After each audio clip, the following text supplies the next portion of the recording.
Wilson Small, and my article is entitled Mediated Complex Text in the Upper Grades. This article is by E. Connors Ford, S.A. Daughtry, and S. Robinson.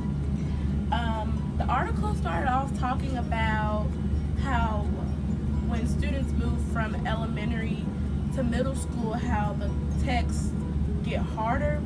And it said many of the students who are in the middle grades, their reading level, they're not on their desired reading level. 70% of the students cannot read or write on their desired reading level, which is very shocking to me when I read that.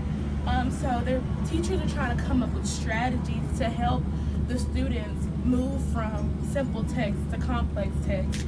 And this article is about how the strategy that these authors came up with consisted of 3 different steps, and it goes from motivation to instructional intensity and cognitive challenge, and we'll get to cognitive challenge in a minute. Okay, the first step is motivation. You want to get your students excited about reading and learning. So why are students not motivated? Some are ashamed because of their inability to read.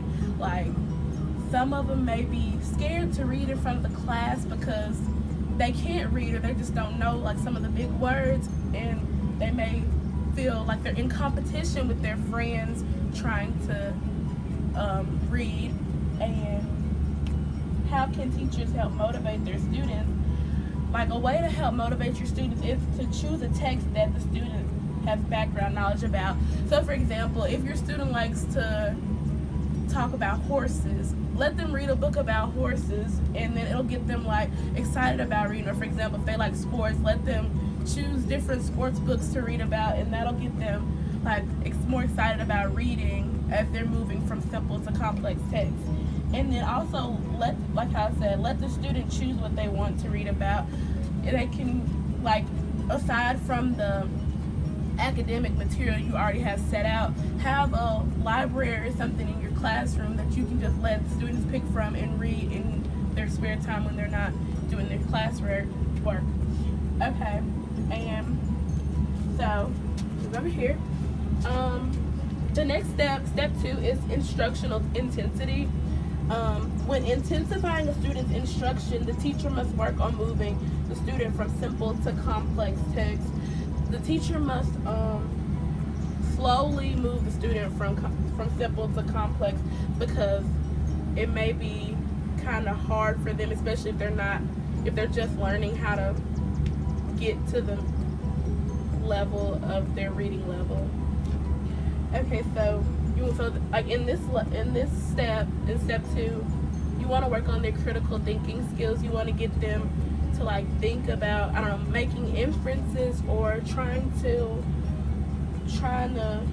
think outside of the box when reading the text. Okay, and so the last step is the cognitive challenge. It says, by having the students read more challenging text, it causes the student to really try and understand what they're reading. So instead of just having them read just basic stuff, up their reading level, up the books that they're trying to read, because it'll cause them to like work for understanding instead of just having like it handed to them. They're working for critical thinking skills and comprehension skills on their own. The cognitive challenge calls the students to build up their comprehension skills and vocabulary skills. Like I said, like by reading harder and more challenging books, it's going to cause their comprehension skills and vocab skills to rise to the occasion. And that's really all. So the mediated complex text in the upper grades just consists of 3 steps, which is motivation, instructional intensity, and cognitive challenge. And all of these three steps work together to help the students move from simple to complex text.